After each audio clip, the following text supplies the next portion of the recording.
Olá, alunos das turmas do primeiro ano, bom dia, boa semana a vocês.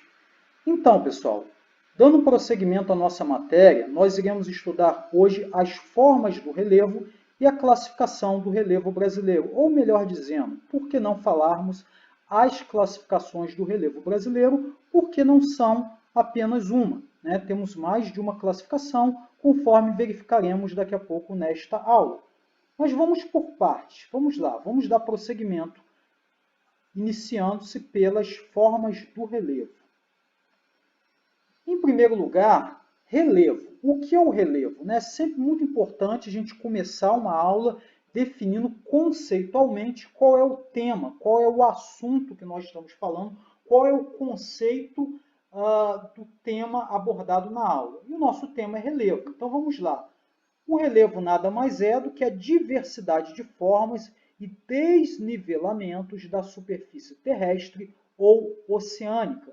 Isso é interessante notar porque, quando a gente está falando aqui de relevo de superfície, ou seja, o formato, né, que as superfícies apresentam, as diferenças de nível, de altimetria, de característica, de forma, nós falamos tanto do relevo por assim dizer, continental, né? Como também o oceânico. O fundo dos mares também apresentam formas de relevo, conforme nós verificaremos nessa aula. Agora, como que é feito o relevo? Como o relevo se forma?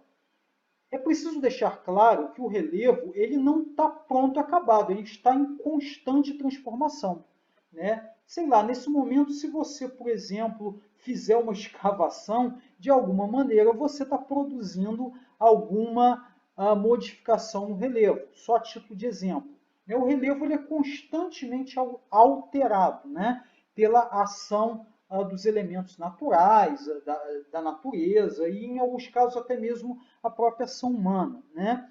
E ele é e continua sendo modelado constantemente ao longo do tempo. Nesse caso, a gente está falando sobretudo de tempo geológico, basicamente por agentes que nós podemos classificar em dois grupos, os agentes endógenos e os agentes exógenos. Os agentes endógenos ou internos, que seriam o que? A energia no interior da Terra, o tectonismo, os abalos sísmicos, o vulcanismo. Por exemplo, houve uma erupção vulcânica, houve derramamento de lava à superfície, né? E aquela superfície se esfriou e se solidificou. Se criou ali, se alterou ali o relevo, né? Ou, por exemplo, ocorre um abalo sísmico, né? Energia interna da Terra, enfim.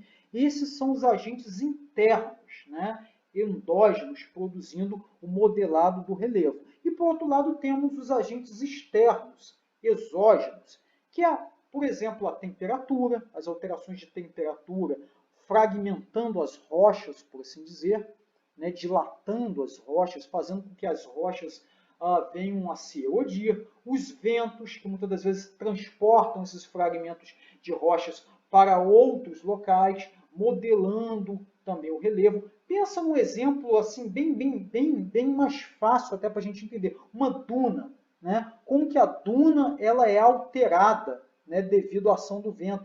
Pensa no deserto, né? Um deserto tipo esse que a gente vê assim, o Saara, né? Aquela erosão eólica, por assim dizer, o vento, né, empurrando de um lado para o outro a areia, o banco de areia se formando num lugar, daqui a pouco ele está no outro, enfim.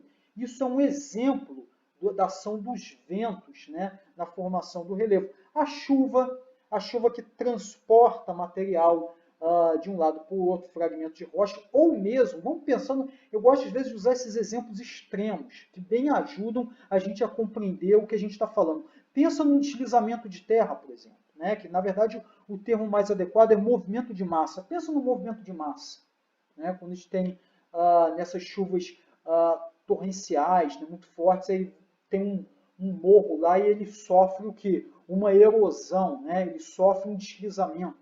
Né? Pensa numa avalanche, por que não dizer também um outro exemplo, né? de um grande movimento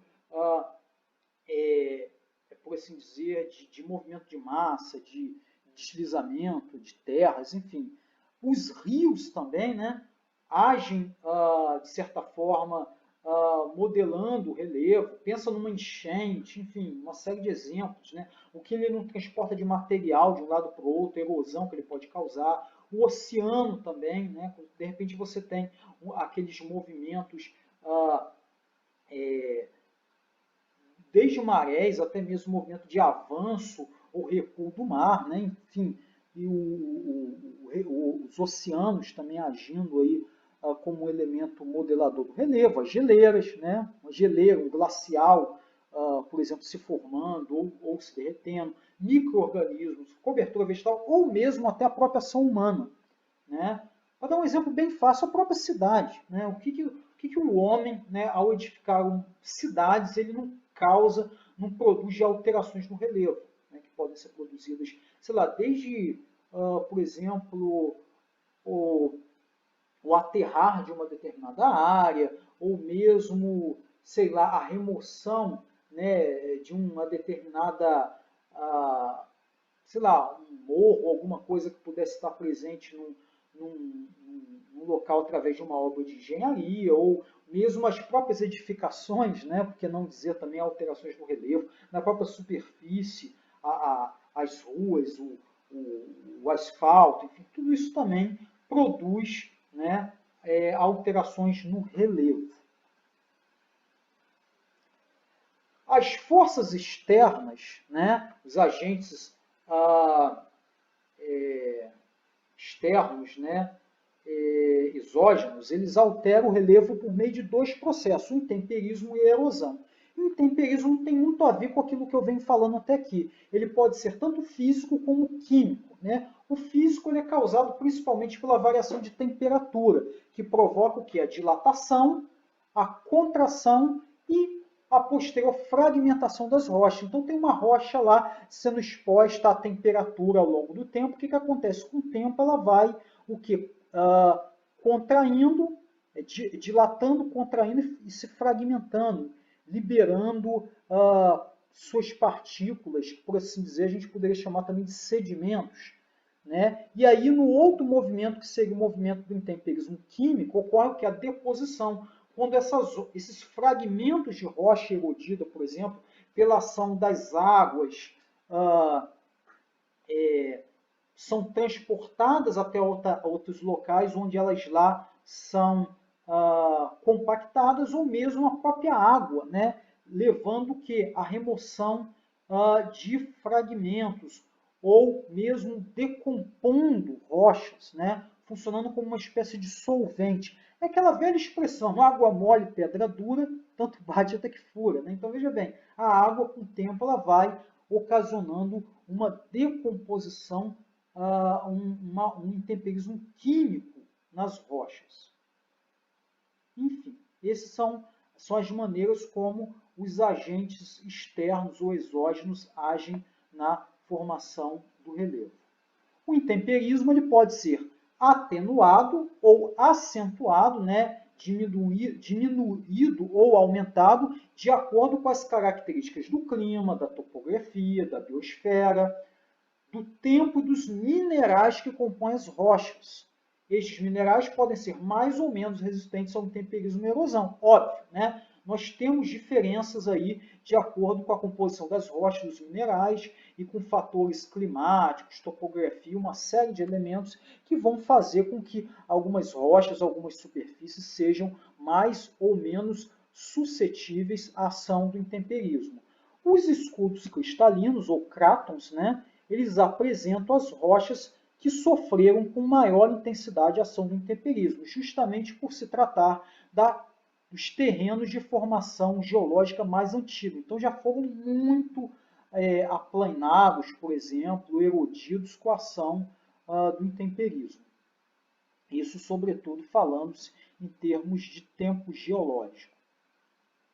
E agora vamos, né, dito isso, né, dito a colaboração desses agentes, né, na formação do relevo, agora vamos à descrição das formas do relevo. Né? São essas as formas do relevo, embora nós costumamos, muitas das vezes, encontrar alguns termos que são termos que definem algumas outras formas de relevo também, alguns outros nomes empregados de acordo aí com a aparência, né, que aquela forma do relevo apresenta. Mas as principais são essas 4, né, formas do relevo. Nesse caso, a gente está se referindo ao princípio do relevo continental, né, enfim, das terras emersas, né. Então, o que nós temos? As montanhas, que são formas de relevo que se caracterizam pela elevada altitude em comparação com as demais altitudes da superfície terrestre.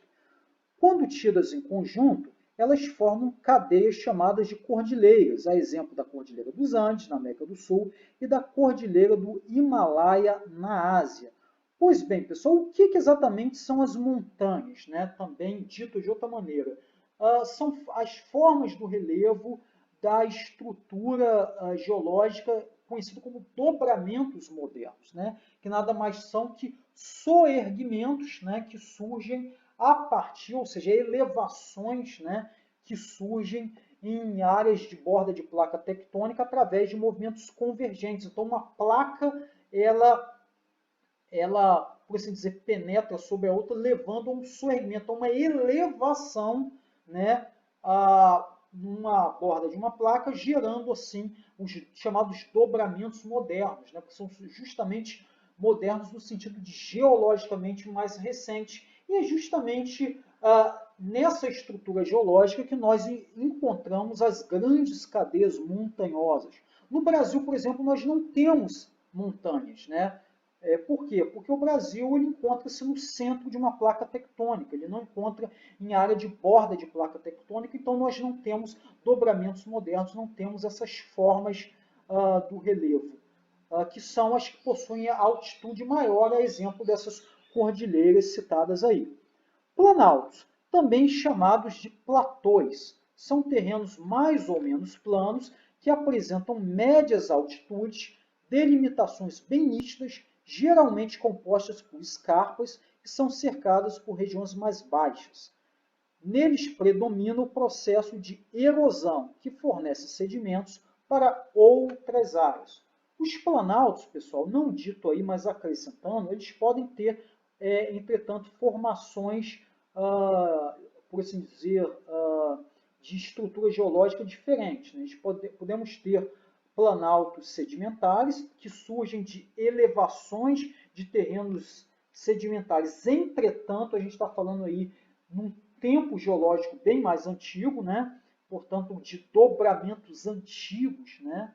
Que foram soerguimentos também surgidos de áreas de sedimentos, né? de bacias sedimentares, né? Elevações desses terrenos sedimentares, compostos, portanto, de rocha sedimentar, devido ao tectonismo, devido à ação dos agentes endógenos. Mas isso a gente está falando de uma formação geológica, de um dobramento surgido bem mais antigo, né? não de coisa moderna como as cadeias montanhosas. E que, portanto, também já teria sido muito aplainado. Né? Mas, nesse caso, ele teria uma estrutura geológica sedimentar. Temos também os planaltos de formação cristalina, né, de escudos cristalinos, né, formados por rocha magmática intrusiva, né, ou metamórfica, que são originados da erosão de antigas montanhas, erosão essa ocasionada por agentes exógenos, né, como o vento, a água. Agora, de uma maneira geral, o que nós temos aí? Uma tendência dos planaltos ao predomínio dos agentes erosivos na sua formação. E, por fim, temos também os planaltos, podemos ter os planaltos basálticos, né, que, como o nome diz, o basalto ele é uma rocha vulcânica, então, portanto, são planaltos, em outras palavras, vulcânicos, formados por rochas magmáticas extrusivas, ou seja, aquelas originadas do esfriamento e solidificação do magma após uma erupção vulcânica, ou seja, na superfície terrestre. Então, são planaltos vulcânicos ou basálticos, outra forma de planalto. E temos também as planícies, que são áreas mais ou menos planas, com baixas altitudes, normalmente muito próximas ao nível do mar, e que encontram-se, em sua maioria, próximas a planaltos, rodeando ali as áreas planálticas, formando alguns vales fluviais ou constituindo áreas litorâneas. caracterizando-se pelo predomínio do processo de acumulação e sedimentação, ou seja, diferente das áreas de planalto, em que a formação predominante é erosiva, são os agentes erosivos. No caso das planícies, o que predomina é a sedimentação. Na verdade, as planícies elas são as formas do relevo presentes em bacias sedimentares, em terrenos sedimentares. As planícies são formadas por ação sedimentar, né, a sua estrutura geológica, por assim dizer. Né? E, por fim, a depressão. Né? A depressão, né, ou depressões, são áreas rebaixadas que apresentam as menores altitudes da superfície terrestre. O que são as depressões? São terrenos rebaixados com relação aos terrenos vizinhos. Né? Quando uma localidade é mais baixa que o seu entorno apenas, né, falamos, nesse caso, de uma depressão relativa. E quando ela se encontra, esse rebaixamento, abaixo do nível do mar, temos uma depressão absoluta. Né? E no caso, a depressão, ela é formada sobretudo pelo desgaste erosivo, mas ela pode ser, apresentar tanto formação cristalina quanto sedimentar. Né? E a gente tem, inclusive, alguns exemplos de depressão, além dessa subdivisão em relativa e absoluta, que tem mais a ver com o nível dessa depressão. Então, no caso, para que fique bem claro, a depressão relativa é quando esse terreno ele é rebaixado somente em comparação aos terrenos vizinhos, e a depressão ela é absoluta quando esse rebaixamento ele encontra-se também numa altimetria inferior ao nível do mar. Mas nós também podemos classificar as depressões como periféricas, né, que são em áreas de contato entre bacias sedimentares e núcleos cristalinos, depressões marginais, que são áreas de origem sedimentar, né, depressão de origem sedimentar, e temos as depressões interplanáuticas, né, que são em áreas de altitude mais baixa do que os planaltos ao seu redor, ou seja, aquela depressão presente ali em áreas planáuticas, okay? Entre áreas planáuticas, melhor dizendo. E aí esse esquema, né, que eu acho que é uma representação perfeita disso que a gente está falando, né? Então nós temos aqui, hipoteticamente, um planaltinho aqui, né? Esse um pouquinho mais acidentado. Temos uma depressão relativa, né, entre essa presença desse terreno aqui e também uma montanha. E aqui uma montanha, né, que a gente observa aqui uma altimetria mais elevada. Né? Aqui nós temos uma depressão absoluta, por quê? Porque ela está abaixo do nível do mar. E aqui um planalto, né? É um planalto que, nesse caso, ele está o quê? Bem aplanado, né? Bem aplanado o seu topo, um aspecto mais tabuleiro, né? E aí uma planície justamente formada que dá para entender isso só a gente vendo a representação aqui, né? De certa forma, essa planície sendo formada aqui pela sedimentação, né? Originada dessa erosão aqui ao longo do tempo geológico, e essa planície aqui próxima a uma área costeira, também, né, nesse terreno todo sedimentar aqui, encontrando-se numa situação aqui de nível do mar, né? Enfim, temos esse terreno mais acidentado aqui, né? Uma montanha. Esse aqui, na verdade, eu não vou cravar exatamente o que ele seja, né? Do ponto de vista, mas parece um terreno geológico mais antigo, né? Diferente da montanha, né? Que é geologicamente mais recente, esteja ela, portanto, apresentando aqui uma altitude mais elevada. Esse terreno eu diria que ele seria teria uma característica um tanto quanto mais serrana aqui, conforme eu vou colocar melhor em representações posteriores. A montanha, a depressão relativa, né, rebaixada, né, observe, rebaixada com relação a esses terrenos de altitude mais elevada em seu entorno, entretanto, ainda acima do nível do mar. Então, portanto, uma depressão relativa. Diferente dessa depressão aqui, que ela está rebaixada, né, abaixo do nível do mar, portanto, sendo uma depressão absoluta. Enfim, prosseguindo. Esse outro esquema aqui, que ele ainda é mais detalhado, né?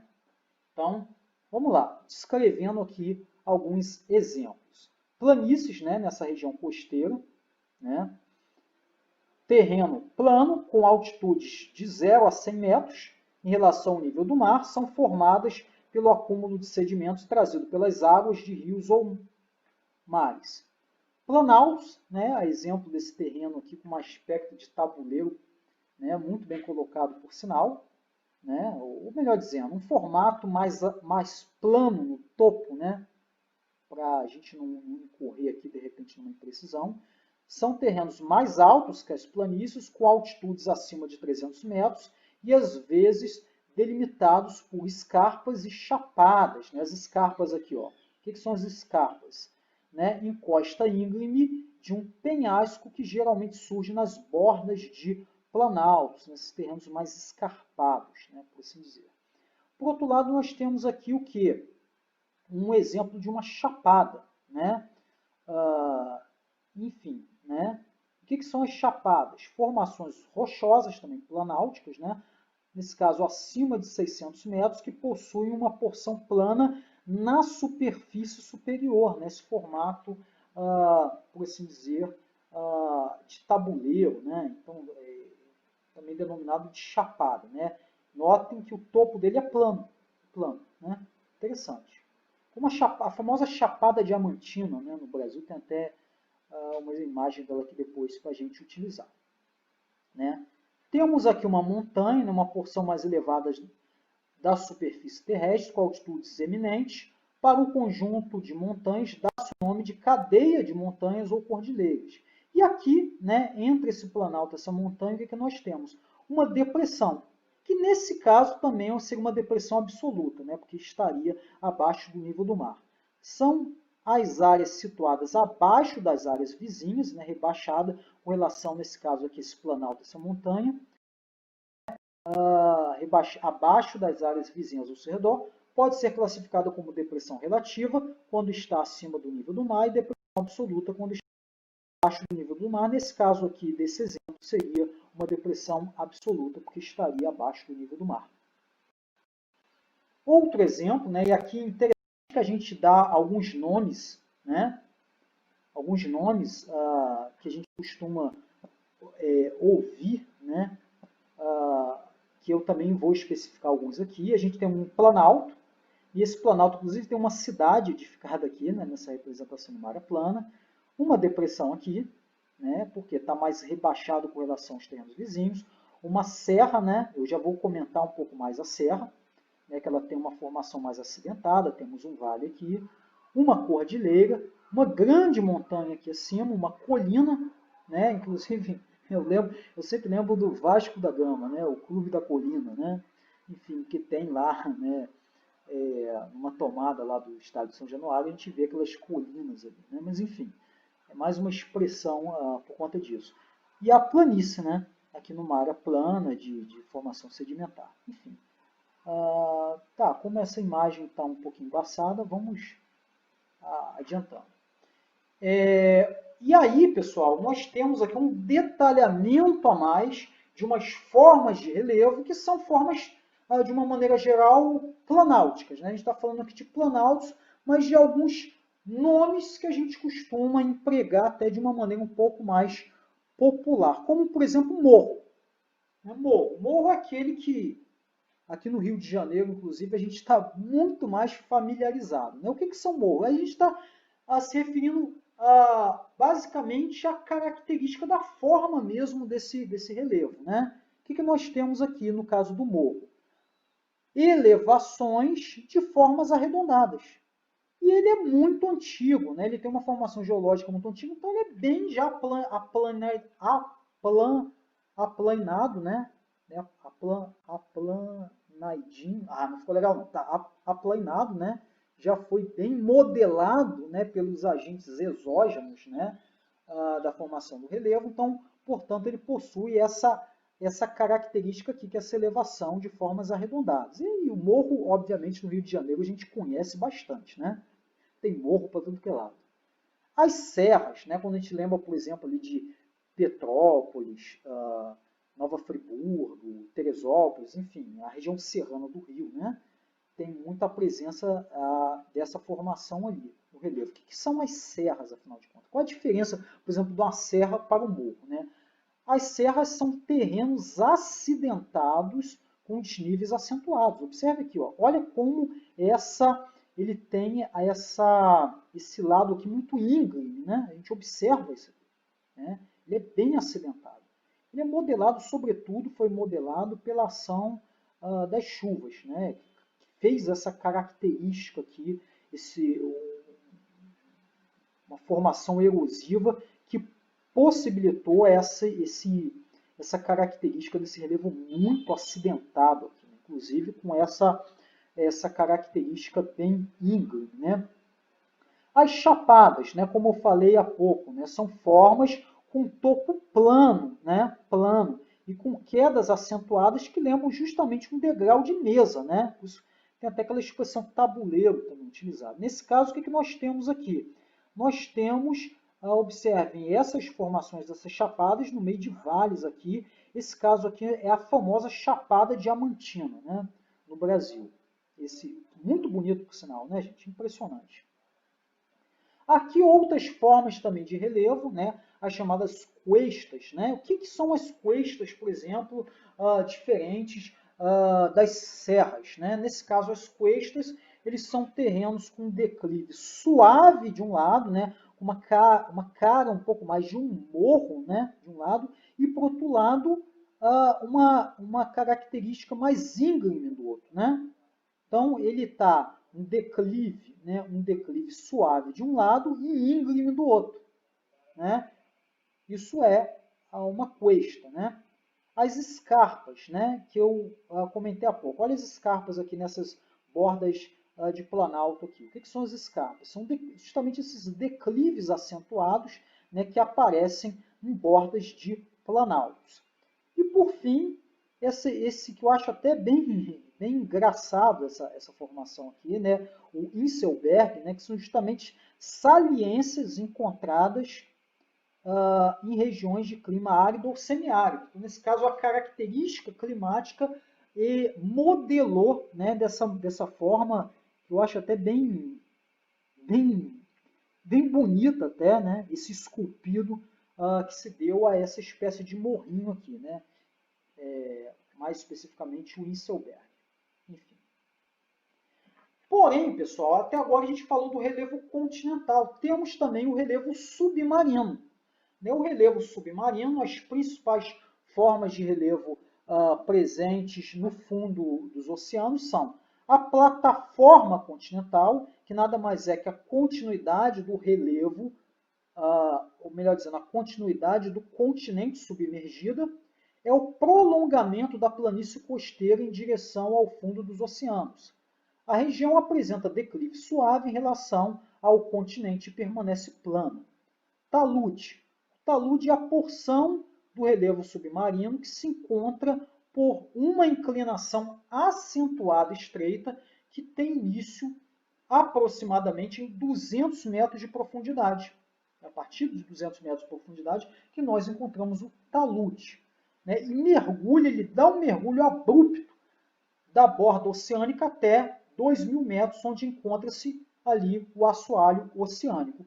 E, por fim, a zona abissal ou região pelágica, que é a região mais profunda do modelado oceânico, a região mais profunda do fundo dos oceanos, onde são encontradas diversas formas de relevo, como as fossas marinhas, e tem aproximadamente 8.000 metros de profundidade. É muito profundo, né, pessoal? E ainda é pouco conhecida, visto que, obviamente, né, em tal profundidade, as condições de pressão, visibilidade e temperatura ainda são limite para o ser humano. Não é fácil, né, chegar até ali. Enfim. E aí, observem, portanto, aqui, né, a plataforma continental, como a gente falou, né, essa continuidade, né, do continente, né, por isso até esse termo continental, aqui o continente aqui é a plataforma continental, né, o talude, essa queda abrupta, né, e por fim nós temos o que?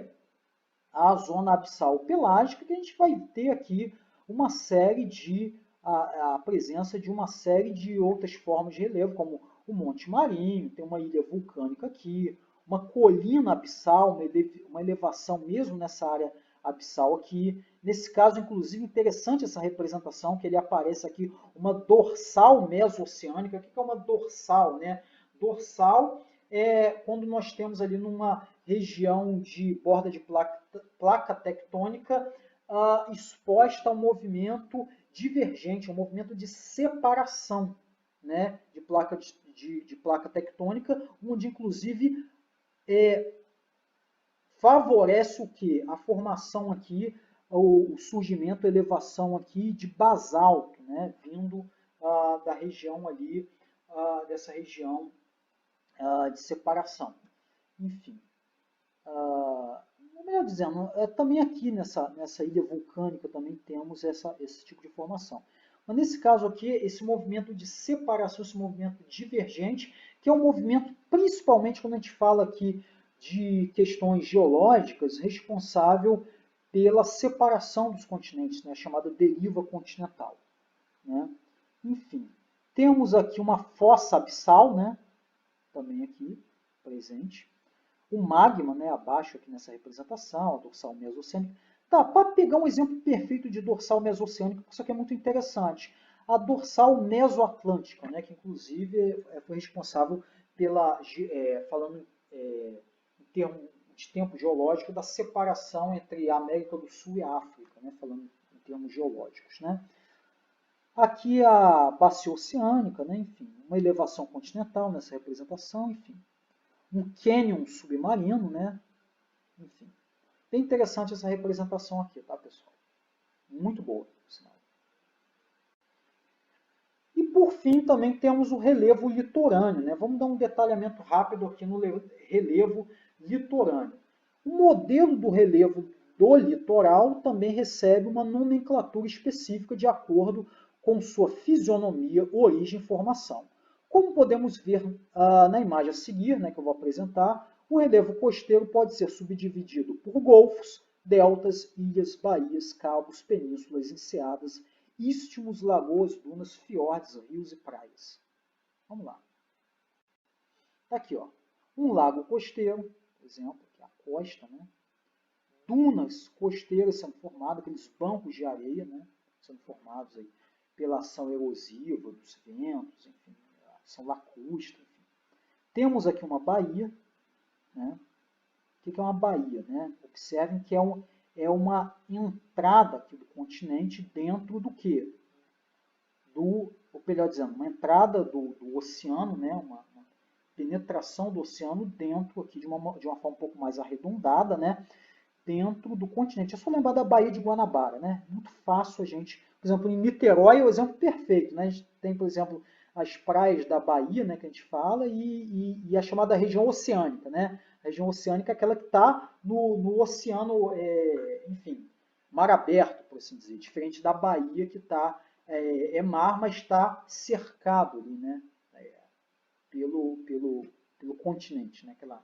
Até a intensidade das ondas é menor, enfim, na média, né, por assim dizer, falando.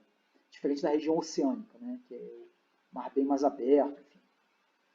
A delta, né, um exemplo de uma delta aqui, nesse caso, é um rio que ele está desaguando por meio de uma delta, ou seja, por mais de um canal, diferente de uma foz de estuário, né, que seria um único canal. Né, tem um cordão de areia se formando aqui, devido a toda essa ação aqui.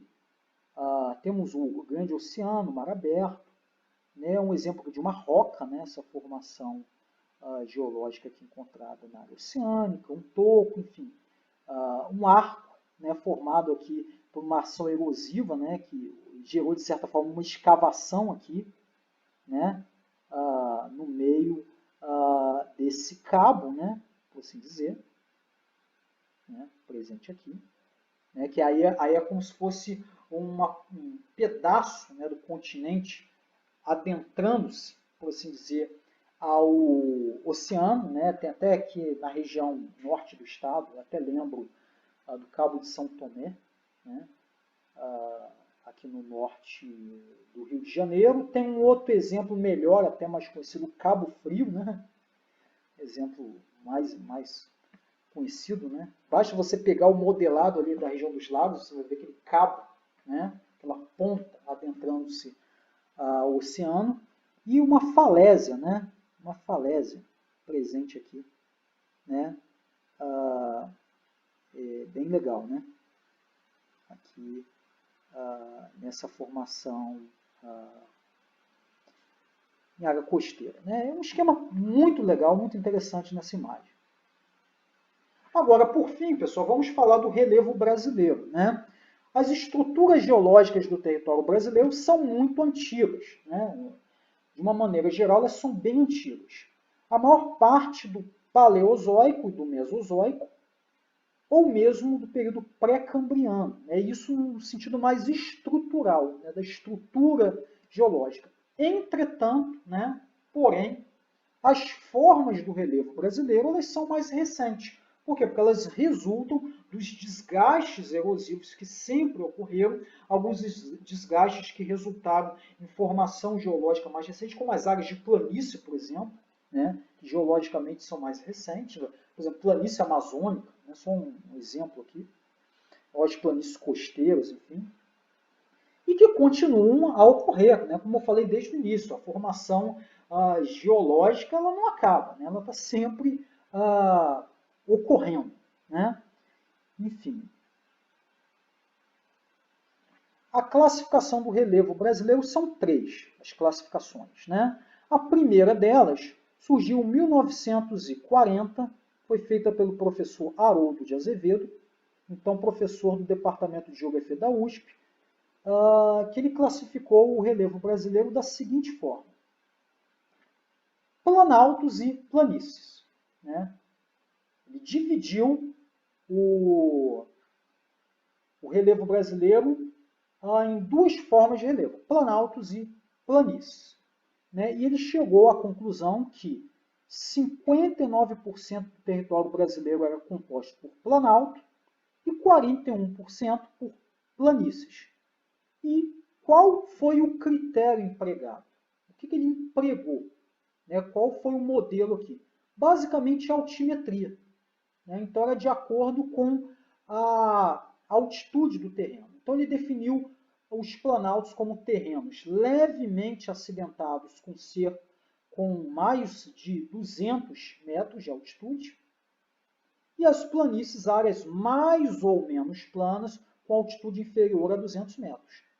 E, portanto, né, 59% do território brasileiro seria formado por planaltos e 41% de planícies. E aí ele chegou à conclusão que o Brasil apresentava 4 planaltos, né? São o Planalto Central, né, o Planalto Atlântico, o Planalto Meridional, né, portanto mais ao sul, e o Planalto das Guianas aqui no norte do Brasil. E planícies eram 3, né, a planície amazônica, né, a planície costeira, né, toda a costa brasileira, e também a planície do Pantanal. Enfim, esse foi o modelo dele, se baseou basicamente na altimetria, né, na elevação do terreno. Né, e mais ou menos na sua forma. Né?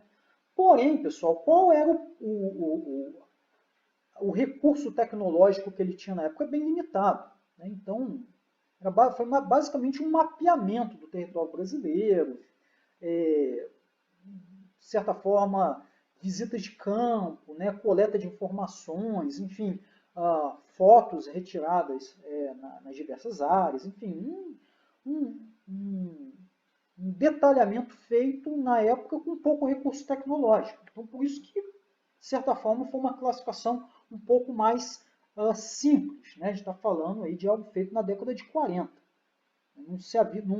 Não havia aqui tanto recurso tecnológico à época.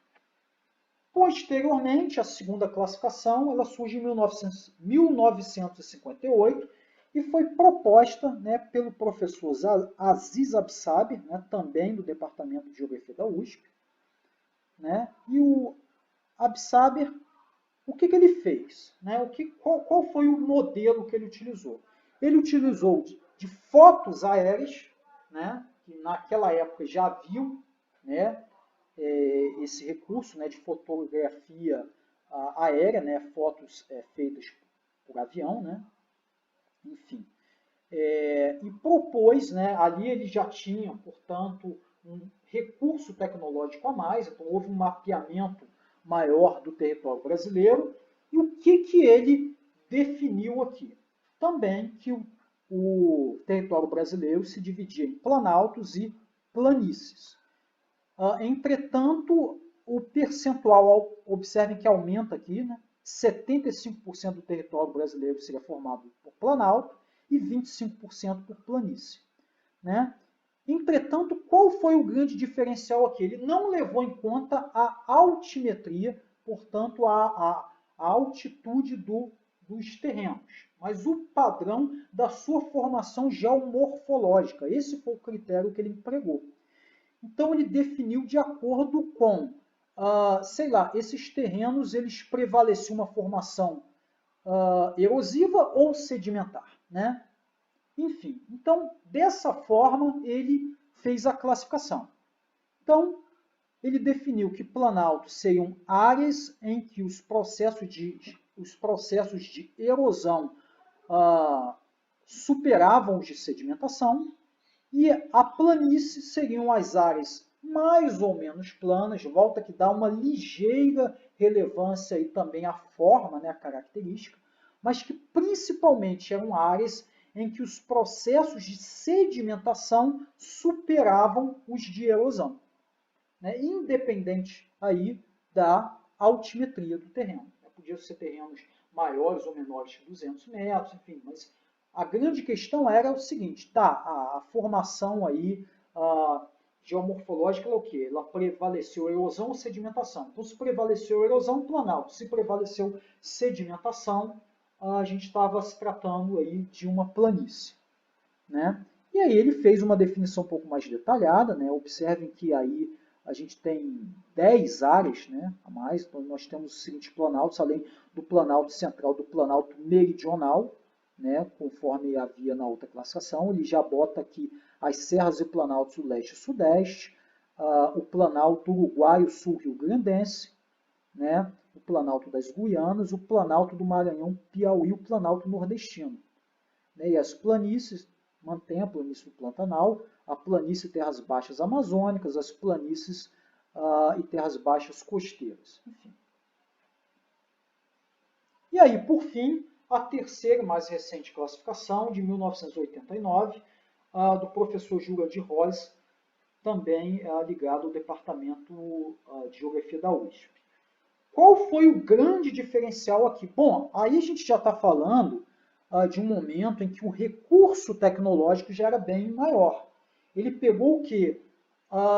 Imagens obtidas pelo projeto Radan Brasil, que fez um mapeamento com imagens de satélite muito mais detalhadas do território brasileiro e pegando, né, e todo esse material, toda essa base de dados, o projeto Radan Brasil, que ocorreu entre os anos de 1970 e 1985, ele pôde produzir um mapeamento muito mais minucioso do relevo brasileiro. Mas qual foi o diferencial do seu, por assim dizer, da sua classificação? Foi que, além dos planaltos e planícies, ele incluiu uma outra forma do relevo, finalmente, que é a depressão, né, definida, como já dito aí, em definições conceituais já apresentadas nesta aula acerca do que é a depressão, né? Ela seria, portanto, um relevo aplanado, rebaixado em relação ao seu entorno, cuja formação predomina os processos erosivos. Então, ele chegou, né, com um recurso tecnológico maior, a um detalhamento muito mais amplo, né, do território brasileiro, do relevo brasileiro. E aí a gente tem aqui uma quantidade muito grande aqui, né, de exemplos, são quase 30, né? Se eu não estou errando na conta, que são 28, né, áreas, por assim dizer, entre planaltos, depressões e planícies, né? E aí, só olhando aqui detalhe por detalhe, né? Mas áreas de planalto, e aqui ainda ele separa, interessante notar, se é um planalto de formação sedimental ou de estrutura cristalina, né? Interessante notar isso. Então, nós temos, por exemplo, aqui planaltos, né? Planalto da Amazônia Oriental, aqui, ó, né? Então nós temos aqui, é um planalto de formação sedimentar, né? Planaltos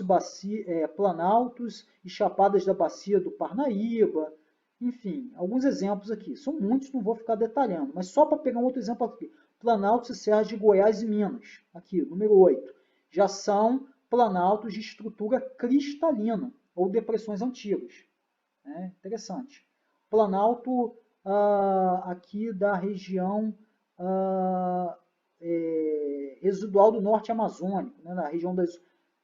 que a gente falava das Guianas, né, nós temos aqui também de formação cristalina. As áreas de depressão, né? Então, por exemplo, aqui, número 12, depressão da Amazônia Ocidental, né? Enfim, 13, depressão marginal norte amazônico, nas áreas ali da bacia amazônica. Enfim, uma infinidade aqui, né, de terrenos que, na verdade, ele entendeu aqui não como até planície, como era classificado em outros momentos, mas como depressão, né, porque entendeu que eram terrenos rebaixados, né? E, por fim, as planícies, né?